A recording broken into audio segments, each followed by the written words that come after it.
आज की क्लास में अंग्रेजी बोलने के लिए कुछ ऐसे शब्दों को पढ़ाऊंगी जिनका इस्तेमाल अंग्रेजी बोलने में होता तो बहुत है, लेकिन कंफ्यूजन भी साथ में इनमें बहुत ज्यादा बनी रहती है। आज के बाद ये कंफ्यूजन आपको होने के चांसेस बिल्कुल खत्म हो जाएंगे क्योंकि आप ये पूरी क्लास अटेंड करने वाले हो। चलिए क्लास को शुरू करते हैं। आप देख रहे हैं संरीति इंग्लिश अकेडमी। मैं हूं प्रीति मैम।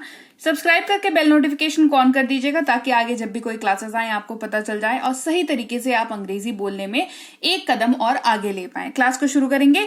सबसे पहला शब्द है दिस, THIS, दिस। इसको पढ़ते हैं, इसका मतलब होता है यह या ये। इन दोनों तरीकों से ये आपको इस्तेमाल होता हुआ दिखेगा वाक्यों में। उदाहरण मैं ढेर सारे लेकर के आई हूं ताकि आपको कंफ्यूजन किसी भी तरीके की ना रहे। तो जैसे यह मेरी किताब है, जैसे कोई चीज है जो आपके सामने रखी हुई है और वो आपकी है, आप कहना चाहते हो उस चीज के बारे में, वो आपके नजदीक है, आपके नजदीक में ही कहीं रखी हुई है, तो आप कहते हो यह मेरी किताब है ना। किताब की बात अपन कर रहे हैं अभी। तो this is my book. Simple, this is my book, ये ऐसे इस्तेमाल होगा। क्या ये आपका घर है? Is this your house? किसी चीज को पॉइंट आउट करके बता रहे हो लेकिन आप उसके नजदीक खड़े हो। याद रखना ये टर्म, नजदीक में हो आप, ठीक है। तो और आप उसको दिखा के पूछते हो क्या ये आपका घर है? Is this your house? मुझे यह पसंद नहीं है। I don't like this. मुझे यह पसंद नहीं है। आई डोंट लाइक दिस या I do not like this, दोनों में से आप कोई भी बोल सकते हो। डोंट और डू नॉट जो है वो सेम ही है। फिर है दीज, है ना, थोड़ा सा जुबान पे जोर पड़ती है, दीज, जिसका मतलब होता है ये सब। देखो अभी हम लोग क्या कर रहे थे, हमने कहा यह मेरा घर है, ठीक है। तो यह यानी कि किसी एक एंटिटी की बात हो रही थी, किसी एक चीज की बात हो रही थी। लेकिन जब आप कहते हो ये सब मेरी किताबें हैं, मान लो आपने कहा कि ये सब मेरी किताबें हैं, ठीक है, तो वहां पर एक चीज नहीं है, आप एक से ज्यादा चीजों की बात कर रहे हो। तो जब आप एक से ज्यादा चीजों की बात करोगे तो आप दिस का नहीं, आप दीज का इस्तेमाल करोगे। मैंने कहा था ना शुरुआत में ही, कंफ्यूजन बहुत होती है, इस्तेमाल भी बहुत होता है, कंफ्यूजन भी स्टूडेंट्स के दिमाग में बहुत रहती है। आपको नहीं होगी कंफ्यूजन क्योंकि आप देख रहे हैं संरीति इंग्लिश अकेडमी। तो दीज का इस्तेमाल करेंगे जब आपके वो चीज नजदीक में रखी हुई है, आप उसी के बारे में बात कर रहे हो, पर वो चीज नहीं है, वो चीजें हैं, यानी कि एक से ज्यादा चीजें हैं। ये सब मेरी किताबें हैं, दीज आर माई बुक्स। क्या आप इन फॉर्मों की जांच की आपने? Did you check these forms? ये चीजें मेरी नहीं है। These things aren't mine, this things aren't mine. आगे बढ़ेंगे, बात करेंगे दैट की। अब देखो दिस में और दैट में क्या डिफरेंस होता है, मतलब मैं प्रैक्टिकल डिफरेंस आपको बता रही हूं। दिस का इस्तेमाल आप उस चीज को मतलब सिंबलाइज करने के लिए या सिग्नल करने के लिए बोलते हो जो आपके नजदीक में है, राइट। दैट का इस्तेमाल आपसे दूर रखी हुई चीजों के बारे में किया जाता है, ठीक है, और वो दूर कितना भी दूर हो सकता है, ठीक है। तो दैट का मतलब होता है वो या वह मेरी है, दैट इज माइन। क्या वो सच है? Is that true? वह मेरी किताब है, दैट इज माई बुक। यहां पर एक और बात ध्यान रखने की, सिंगल चीज की बात हो रही है। किताब एक है, इंसान एक है, सच्चाई एक है, ठीक है। हमने एक सिंगल चीज की बात करी, वो चीज जो आपसे थोड़ी सी दूर है, तो दैट का इस्तेमाल किया। अब वो चीज जो दूर है वो एक नहीं है, एक से ज्यादा है, तो क्या करेंगे? इस्तेमाल करेंगे दोज का। किसका यूज करेंगे? दोज का। वो सब, वे सब, या उन सब, या उन, ठीक है। मतलब ये मैं ऐसे इसलिए बता रही हूं क्योंकि ये ऐसे हिंदी वाक्य में यूज होता है ना, हम लोग करते हैं, ठीक है। ऐसे वर्ड मीनिंग में पढ़ने में हो सकता है, तो मतलब अगर आप पहली बार देख रहे हो तो आपको थोड़ा सा लगे कि अरे ऐसा कौन सा वर्ड मीनिंग होता है, लेकिन जब आप इसको यूज करोगे ना वाक्य में तो पता चलेगा भाई ऐसा होता है ना। तो इसको चुन के ना निकालना पड़ता है। वैरायटीज ऑफ वाक्य को जो है पढ़ने के बाद, सुनने के बाद, समझने के बाद उसमें से कॉमन चीज को चुन के निकालना पड़ता है, तब जाकर के मैं आपको वर्ड मीनिंग बता पाती हूँ ये प्रैक्टिकल यूज होने वाले शब्दों की, ठीक है। वो सब मेरी किताबें हैं, दोज आर माई बुक्स। वो सब किताबें तुम्हारी हैं, those are your books. Clear?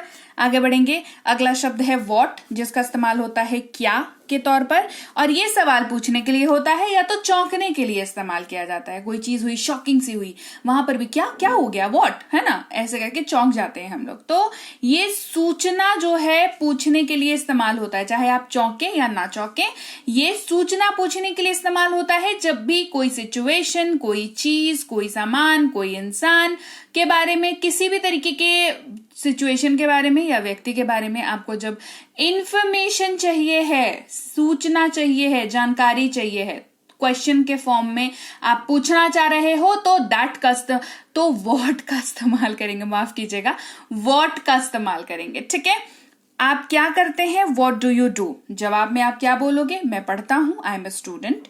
मैं स्कूल जाता हूं, आई गो टू स्कूल, है ना, मैं स्टूडेंट हूं, मैं स्कूल जाता हूं। I am a working professional, मैं कामकाजी इंसान हूं, मैं काम करता हूं। ठीक है, तो आप अपने बारे में जानकारी सप्लाई कर रहे हो सामने वाले को, है ना। क्यों? क्योंकि उसने व्हाट का इस्तेमाल करके सवाल पूछा था और आपको पता है कि व्हाट का मतलब होता है क्या, और ये इंफॉर्मेशन निकलवाने के काम आता है। फिर है व्हेन, जो कि 2 तरीकों से इस्तेमाल होता हुआ दिखेगा। तो जब मैं किसी भी शब्द के बारे में कहूं कि वो 2 तरीकों से इस्तेमाल होता है, सो इट मीन्स कि आपको यहां पर कान थोड़े ज्यादा खड़े करने की जरूरत है, क्योंकि ये ज्यादा इंपॉर्टेंट इन्फॉर्मेशन है। व्हेन का इस्तेमाल कब और जब, ये दोनों तरीके से होता है। यानी कि वाक्य में आप कब का इस्तेमाल जब कर रहे हैं तब भी अंग्रेजी में व्हेन का इस्तेमाल करेंगे, जब का इस्तेमाल कर रहे हो अगर अपने हिंदी वाक्य में तो भी आप व्हेन का इस्तेमाल करेंगे। ठीक है, लेकिन दोनों में फर्क इतना है कि कब जो है वो हम लोग सवाल के रूप में इस्तेमाल करते हैं, जब जो है वो हम स्टेटमेंट के रूप में इस्तेमाल करते हैं। पर मैम हमने तो पढ़ा था कहीं कि व्हेन का इस्तेमाल सवाल पूछने के लिए ही बस होता है, तो भाई वो आधी अधूरी बात है। व्हेन का इस्तेमाल सवाल पूछने के लिए तो खैर होता ही है, पूरी दुनिया आपको यही बताएगी, लेकिन व्हेन का इस्तेमाल आपको नॉर्मल स्टेटमेंट्स, नॉर्मल सी बातें जो हम करते हैं कि जब मैं जाऊंगा तो मैं वहां घूमूंगा, है ना, जब वो आएगा तो मैं उसके साथ जाऊंगा, जब का इस्तेमाल कर रहे हो ना हिंदी में, तो इसके जगह पे क्या अंग्रेजी में करोगे, व्हेन का इस्तेमाल करोगे। पर ये सवाल तो नहीं थे, ये नॉर्मल से स्टेटमेंट्स थे ना, तो भाई है ना सोचने वाली बात। चलो, ये समय के बारे में बात करता है, चाहे नॉर्मल स्टेटमेंट में इस्तेमाल हो चाहे सवाल के लिए इस्तेमाल हो। वह कब गया, व्हेन डिड ही लीव, वह कब गया, व्हेन डिड ही लीव। अब इसका जवाब क्या होगा कि अरे जस्ट अभी तो निकल गया, अरे वो 15 मिनट पहले गया, अरे वो 2 दिन पहले चला गया, राइट। तो आंसर कैसे आ रहा है, टाइम के रिगार्डिंग आंसर आ रहा है, तो व्हेन का इस्तेमाल। इसको ना मैं ये सारी बातें आपको इसलिए बताती हूँ ना, ताकि आप ना कोई एक हुक का पॉइंट हो और आप उसको पकड़ लो शब्द को और आपको याद रह जाए और आप बहुत बढ़िया से अंग्रेजी बोल पाओ। आगे बढ़ते हैं, बात करेंगे कि जब का इस्तेमाल का कैसे करते हैं। यहाँ पर मैं जब का इस्तेमाल आपको बता रही हूं, जब चाहे जाओ, गो व्हेन यू वांट, जब चाहे जाओ, गो व्हेन यू वांट। आगे बढ़ेंगे, फिर है वेयर का इस्तेमाल कहाँ के तौर पर होता है, ये जगह के बारे में सवाल करने के लिए काम आता है। जैसे आप कहाँ जा रहे हैं, where are you going, very simple, कहाँ जा रहे हैं, वेयर आर यू गोइंग। ठीक है, आंसर जो है जवाब में आएगा, देहरादून जा रहा हूँ, ऊटी जा रहा हूँ, गर्मियों का दिन है भाई, कहीं भी जा सकते हैं घूमने। ठीक है, फिर है देयर, जिसका मतलब होता है वहां, ये जगह के बारे में बात करता है, यानी कि लोकेशन के बारे में बात करता है। वहां देखो, लुक देयर, और वो जगह जो है वो आपसे दूर है, राइट, वो जगह जो है आपसे दूर है, तो देयर का इस्तेमाल करेंगे। ठीक है, लुक देयर, वहां देखो, क्या यह वहां है, इज इट देयर, वहां कौन था, हु वॉज देयर। ठीक है, फिर एक और देयर का इस्तेमाल है, अब ये लोकेशन के लिए इस्तेमाल नहीं होता है। अब यहां पर बिना ट्रिक है, एक है THERE वाला देयर, एक है THEIR वाला देयर, पर विडंबना यह है कि दोनों का उच्चारण सेम है, देयर। ठीक है, ऐसे तो अगर टेक्निकली देखें तो देयर होता है और देयर होता है, पर वो हमें यादगार कैसे रहेगा, हो जाएगा जब आप अंग्रेजी में प्रो हो जाओगे तो हो जाएगा। बट शुरुआती दिनों में क्या करें मैम, कैसे याद रखें शुरुआती दिनों में? सिंपल है, एक में आई का यूज होता है, एक में ई का यूज होता है स्पेलिंग में। एक में आई आता है, एक में आई नहीं आता है। तो जिसमें आई आता है वो किसी के बिलोंगिंग के बारे में बताता है, किसी के सामान के बारे में बताता है, उनका सामान है, उनकी कार है, उनका घर है, अब उनका अपना घर है ना, ऐसे। तो किसी का सामान की बात करें उनका के तौर पर, तो THEIR वाला देयर इस्तेमाल करेंगे। मुझे उनकी तस्वीरें पसंद है, आई लाइक देयर पिक्चर्स। उन्होंने अपना काम खत्म कर लिया है, they have finished their work. उनकी किताबें नई हैं, their books are new. Clear? आगे बात समझ, देयर और देयर में इस्तेमाल याद रहेगा। आगे बढ़ेंगे, बात करेंगे जब लोगों की बात करनी हो, वो लोग आपसे दूर खड़े हो और वो एक नहीं ग्रुप में खड़े हो, एक से ज्यादा लोग हो, तो वे या वो लोग या उन्होंने का इस्तेमाल करते हैं। अंग्रेजी में दे का इस्तेमाल किया जाता है। उन्होंने मेरी मदद की, दे हेल्प्ड मी। वो पढ़ रहे हैं, दे आर स्टडिंग। वे अंग्रेजी सीख रहे हैं, they are learning English. Clear? फिर है देम, उन्हीं का इस्तेमाल करते हैं। मैंने उन्हें पार्टी में आमंत्रित किया, I invited them to the party. हमने उन्हें सलाह दी, वी एडवाइज्ड देम। उन्हें बुलाओ, कॉल देम। यहां पर 3 बंदे की बात हो रही है, 2 बंदे आपस में बात कर रहे हैं तीसरे के बारे में, तो देम का इस्तेमाल करेंगे, है ना। चलो आगे बढ़ते हैं। देन, देन जो है, अब देखो अंग्रेजी में ना देन और दैन दोनों होता है। पहले देन की बात करते हैं। यहां पर भी स्पेलिंग का खेला है, ठीक है। एक में ई इस्तेमाल होता है, एक में ए इस्तेमाल होता है, बस यही एक अल्फाबेट का डिफरेंस है। तो देन जो है वो कैसे इस्तेमाल होता है आगे बताऊंगी। फिलहाल दैन जो है, THAN, दैन, इसका तो उच्चारण भी अलग है, इसमें कंफ्यूजन खैर होनी नहीं चाहिए, ठीक है। तो दैन का इस्तेमाल जो है वो तुलना के लिए होता है। इसका सीधे सीधे कोई मतलब नहीं होता है, इसमें ना कंपैरिजन करते हैं, तुलना करते हैं, ठीक है। कोई भी 2 चीजों की, कोई भी 2 इंसान की, कोई भी 2 सिचुएशंस की, कोई भी 2 चीज हो सकती है जिसकी तुलना आप करना चाहते हैं, तो दैन का यूज करेंगे। वो मुझसे छोटा है, तो यहां पर आपकी तुलना आपके भाई या आपकी बहन से हो रही है, तो आप कह रहे हो ना कोई है ना जिससे छोटा है। कोई पहले तो कोई चीज होनी चाहिए जिससे वो छोटा है या बड़ा है या मोटा है या पतला है या नाटा है, जो भी है ना। तो कोई चीज होनी चाहिए वहां पे पहले से एग्जिस्टिंग, उससे तुलना होती है। She is younger than me. Riya Rani से छोटी है, Riya is shorter than Rani. वह आपसे कम पढ़ता है, he studies less than you, है ना। मतलब आपसे कम पढ़ता है, आप जिसके बारे में बात कर रहे हो और सामने आपके जो खड़ा है, आप दोनों की तुलना कर रहे हो, ठीक है। अब बताया देन, THEN, देन, है ना। तो देन का मतलब होता है तब, तो या तभी, है ना। कैसे इस्तेमाल होता है देखो, तभी मैं जा सकता हूं, then only I can go. इसके पहले एक रीजन का स्टेटमेंट होता है, फिर उसका मतलब रिजल्ट का स्टेटमेंट होता है ना। वो आएगा तभी मैं जा सकता हूं, कहते हैं ना, कह रहे वो यहां पहुंचेगा तभी ना हम जाएंगे, है ना। तो आपने पहले रिजल्ट बता दिया कि वो वहां पहुंचेगा, और उसकी वजह से क्या होगा कि आप जाओगे, ठीक है। तुम क्या करोगे, what will you do then. मैं तब घर पर था, I was at home then, ठीक है।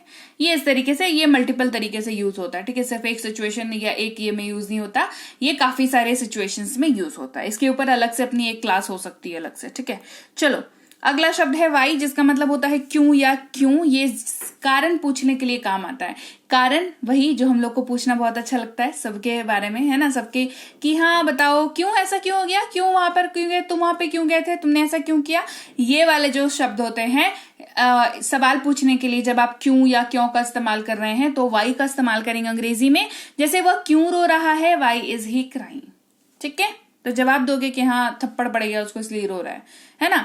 तो ये कारण पूछने के काम आता है। फिर है किसका या जिसका, ये हुज यहां पर इस्तेमाल होता है, WHOSE, हुज।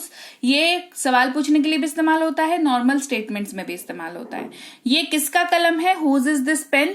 जब ये सवाल के रूप में इस्तेमाल हो तब ये मालिकाना हक के बारे में बात करता है। जैसे कलम के मालिक को ढूंढने की बात हो रही है यहाँ पर कि किसका पेन है, भाई कौन है मालिक किसका, है ना। तो हुज का इस्तेमाल किया जाएगा। वहीं पर जिसका जो है वो एक रेफरेंस के लिए यूज होता है। जैसे मेरा एक दोस्त है जिसके पिता एक प्रसिद्ध अभिनेता हैं, ठीक है। I have a friend whose father is a famous actor, ठीक है। यहां पर रेफरेंस के लिए यूज हो रहा है। फिर है टू, जिसका मतलब होता है से, और जैसे उससे बात करो, टॉक टू हर। मुझसे झूठ मत बोलो, डोंट लाई टू मी। इसे सुनो, लिसन टू दिस। से के तौर पर इसका इस्तेमाल किया जाता है। फिर एक और टू है, टी के साथ डबल ओ लगा हुआ, सिंगल ओ से ओ काम नहीं हुआ, डबल ओ भी लगा लिया, ठीक है। ये 2 तरीकों से यूज होता है। एक किसी भी चीज पर जोर डालने के लिए, दूसरा किसी भी चीज को शामिल करने के लिए, है ना। जैसे बहुत देर हो चुकी है, इट इज टू लेट। वो बहुत व्यस्त थी, बहुत व्यस्त है, शी इज टू बिजी। मैंने भी देखा, आई सॉ इट टू। यहां पर इंक्लूड करने के लिए हुआ, किसने आकर तुम्हें बोला तुमने ये पिक्चर देखी, हाँ मैंने भी देखी, तो आप अब उस ग्रुप में शामिल हो गए ना जिन्होंने वो पिक्चर देखी है ना। तो शामिल हो जाने पे भी टू का इस्तेमाल किया जाता है, जिसमें डबल ओ लगता है, ठीक है। बोलने में भी ज्यादा जोर लगता है, तो याद रखिएगा जहां पर ज्यादा जोर लगे उसका इस्तेमाल ज्यादा जोर डालने के लिए या ज्यादा लोगों को इकट्ठा करने के लिए, यानी कि शामिल करने के लिए किया जा रहा है, ठीक है। फिर है विच, जिसका इस्तेमाल होता है कौन सा के तौर पर, और ये ना आपको चॉइसेस देगा, है ना, कि कौन सा चाहिए, कैसा चाहिए, इस टाइप का बात करेंगे, इस तरीके का क्वेश्चन करेंगे तो विच का इस्तेमाल करेंगे। आपका बैग कौन सा है, विच इज योर बैग। आपका बैग कौन सा है, विच इज योर बैग। फिर है हु, जिसका मतलब होता है कौन या किसने। ये लोगों के बारे में पूछने के लिए यूज होता है। देखो एक है विच, जहां पर भी कौन यूज कर रहे हैं, लेकिन वो चॉइसेस पूछ रहा है, मोस्टली नॉन लिविंग थिंग के बारे में बात करता है। लेकिन हु का इस्तेमाल जो है वो भी कौन पूछ रहा है, लेकिन वो लिविंग थिंग के बारे में बात करेगा, व्यक्ति के बारे में बात करेगा। ठीक है, जैसे आपको ये कहानी किसने सुनाई, who told you this story, who told you this story. फिर है whom, जिसका मतलब होता है किसको, किसे, जिसे। ये लोगों के बारे में पूछने के लिए इस्तेमाल होता है। 3 लोगों की बात होती है, 2 लोग बात करते हैं किसी तीसरे के बारे में, तब whom का इस्तेमाल करते हैं। आपने किसे देखा, whom did you see। वह व्यक्ति जिसे आपने देखा था मेरा दोस्त है, the person whom you saw is my friend। Again ये दोनों तरीकों से इस्तेमाल होता है, सवाल के लिए भी, नॉर्मल स्टेटमेंट्स के लिए भी। फिर है how, जिसका मतलब होता है कैसे या कैसा, और ये तरीका पूछने के लिए यूज होता है। जैसे आपने ये डिश कैसे बनाई, आपका दिन कैसा बीता, तो प्रोसेस कि मैंने ये डिश जो है वो रेसिपी पढ़ के बनाई, मेरा दिन बहुत अच्छा बीता, मेरा दिन बहुत घटिया बीता, इस तरीके की बात करते हैं। तो आपका दिन कैसा बीता, हाउ वाज योर डे, ऐसे हम लोग इसको यूज करते हैं। ठीक है, आगे बात समझ में। तो चलिए, ये थी आज की क्लास जहां पर हमने सीखे कुछ बहुत जरूरी शब्द। जो शब्द एक है अंग्रेजी में, पर इस्तेमाल, क्योंकि हम लोग हिंदी भाषी हैं, हम लोग हिंदी से अंग्रेजी पढ़ना सीखते हैं, तो मल्टीपल तरीके से हिंदी में ये यूज होता है। और हर उस हिंदी यूज के लिए आपको इन शब्दों की जरूरत पड़नी ही पड़नी है। क्लास कैसी लगी कमेंट करके फटाफट से मुझे बता दो। क्लास अच्छी लगी है, क्लास को लाइक और शेयर कर देना। आप देख रहे हैं संरीति इंग्लिश अकेडमी, सब्सक्राइब करके बेल नोटिफिकेशन ऑन कर दीजिएगा। कोई कोर्स करनी हो, बेसिक से pro, English writing, English grammar, English reading, या ये ई बुक्स लेने हो, तो हमारी एक ऐप है जिसका नाम है Sanriti English academy, Google Play Store पर मिल जाएगी। डाउनलोड इंस्टॉल कर लीजिएगा। कोई दिक्कत होगी तो इस नंबर पर व्हाट्सएप मैसेज के जरिए संपर्क कर लीजिएगा कि मुझे फ्री कोर्स करनी है, मुझे पेड कोर्स करनी है। दोनों ही सोल्यूशंस अवेलेबल हैं। आपको हमारी टीम आपको बता देगी आपको कौन सा करने से बेनिफिट होगा। ठीक है, इसके अलावा व्हाट्सएप का ग्रुप, टेलीग्राम का चैनल ज्वाइन कर लेना। ई बुक्स इस वेबसाइट पर भी अवेलेबल हैं, यहां से भी ले सकते हो। पीडीएफ की किताबें हैं तो डाउनलोड करना इनको जरूरी है। व्हाट्सएप का ग्रुप, टेलीग्राम का चैनल ज्वाइन कर लेना। रोज की क्लास फोन पर आ जाएगी, जब समय मिले तब देख पाएंगे आप इसको। मैं आपसे मिलूंगी आपकी अगली क्लास में। Till then, thank you so much for watching. Stay tuned to संरीति।